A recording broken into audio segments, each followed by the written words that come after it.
back, relax, and maybe get yourself a snack.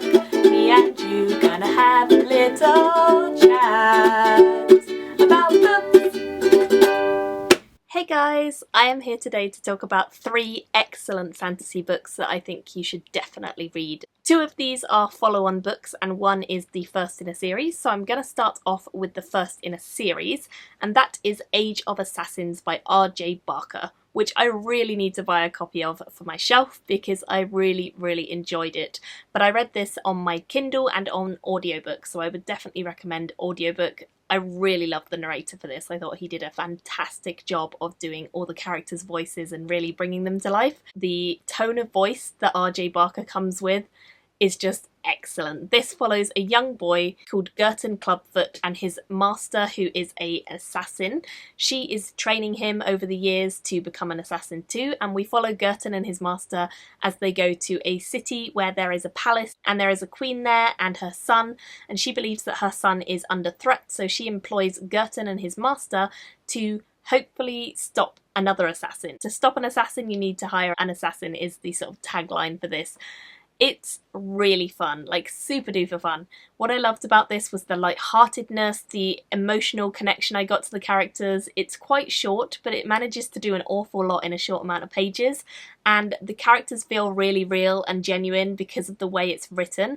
I can't quite explain how RJ writes because it's very distinctive to him, and if you've ever heard him read from his book, then you will just know he's such a character. He's so funny and interesting, and I really enjoy him as a person. I've seen him at a couple of events I've been to, and I'm so glad I loved his book. Thank goodness. It was really good.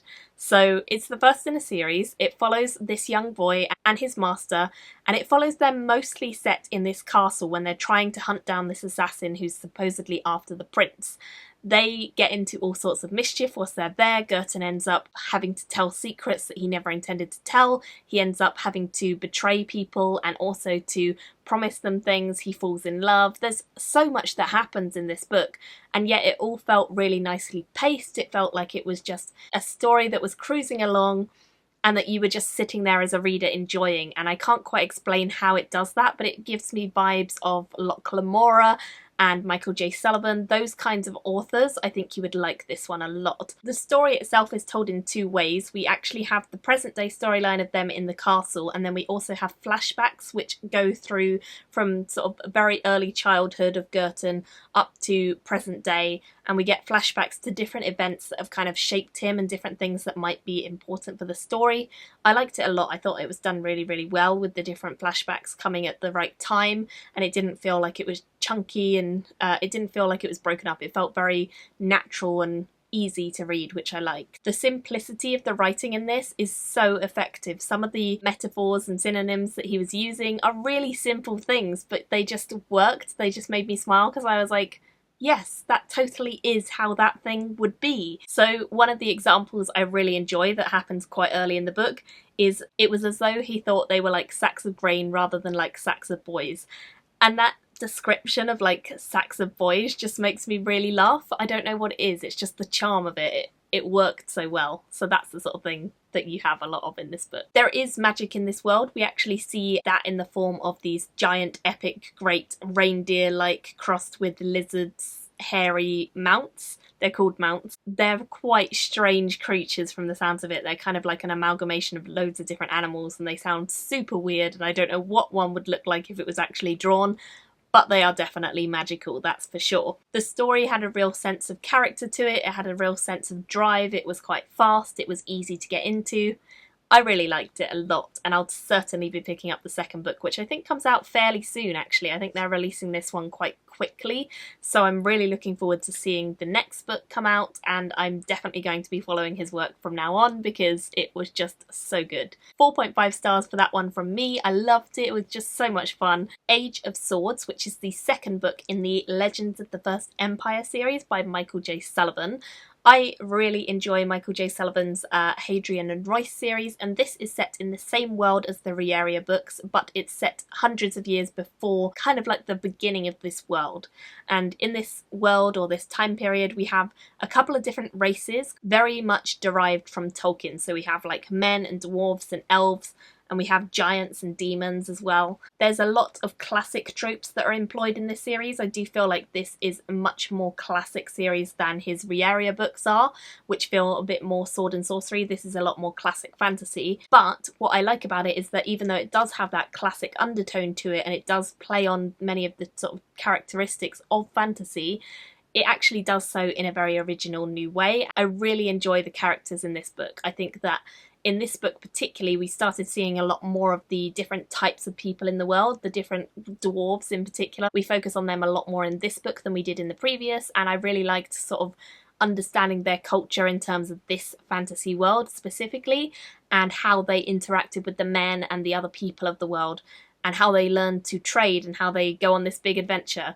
This is quite a self-contained book. It actually follows a group of the men who are migrating to come together with the rest of the different tribes in the world that they live in, because they are worried that the sort of elvenish race are going to attack them, which they are. So they're coming together to try and figure out a strategy for how to fight against people who have magic and are super superior to them. So they're definitely a bit scared, and they definitely have a lot of issues coming their way. But with that said, it's a really fun kind of opportunity for them to all get together and talk about their lives and talk about the events that have led up to this. And it works really well as a self-contained book, because even though it does follow on from book one and you are following the same sort of characters, the adventure that they go on is quite contained in this book. It doesn't feel like it leaves you on a cliffhanger, but it also does feel like you definitely want to know what happens next, because there's gonna be more coming. They end up going on an adventure in a dwarven stronghold to fight off a demon unexpectedly, and that's probably the main plot in this, even though lots of other things happen too. There are some things that happen in this that I feel are a little bit simplistic, like the characters of the world making discoveries that obviously we as humans, being an evolved species, already know about. That's fine. I didn't mind that so much because I definitely just enjoy the characters in this world. I did audiobook this one and I found the audiobook narrator very good. I would recommend it again. I definitely enjoy it. I do think if you like a good classic fantasy or classic inspired fantasy, then you'll probably really like this series, and I have already reviewed the first, so if you want to know more about that, then I'll link my review for that one too. But I would say I really enjoyed it, and I ended up giving it a solid 4 stars, and I'm looking forward to continuing on with the series. I think there are going to be 6 books in the series. It used to be 5, but I think it's now 6, so I'm looking forward to the next 4 of them, because this is only the second. The final book that I have to talk about is this one, The Dragon Lord's False Idols by John Hollins. This is the second book. It follows on from The Dragon Lord's Fool's Gold, and I loved the first book. I think I gave it a 4.5.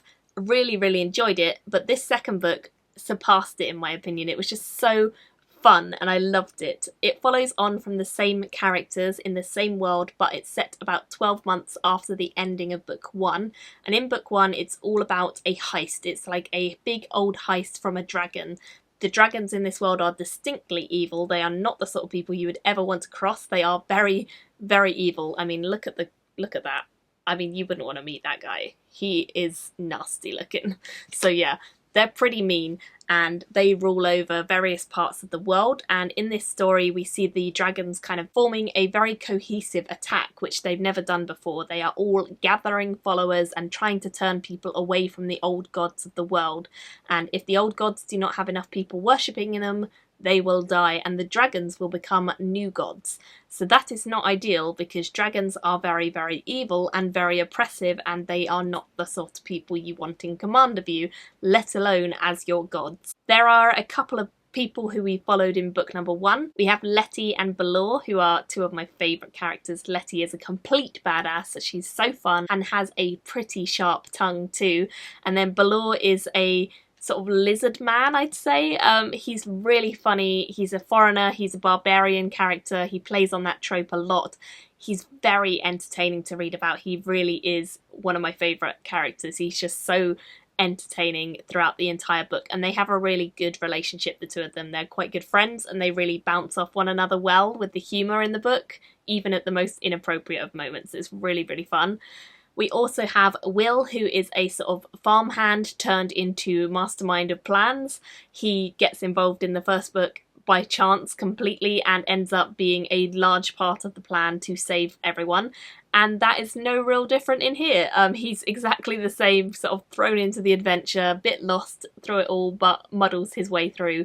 He's quite charming. He's not my favourite of the characters, but he's definitely a vital part of the team. We also have Quirk, who is a very fascinating character. She has a skill with fire, which is deadly, absolutely deadly, and she is a really, really interesting character because she's actually a scholar, she's a professor, and she just wants to kind of study dragons and be a knowledgeable expert on them and hopefully live her life in peace, but that is exactly what she can never ever do, because this strange sort of power within her that gives her this fire really messes up with her. And when she gets emotional, like angry and scared, she can't really control it and she ends up burning lots of people to death.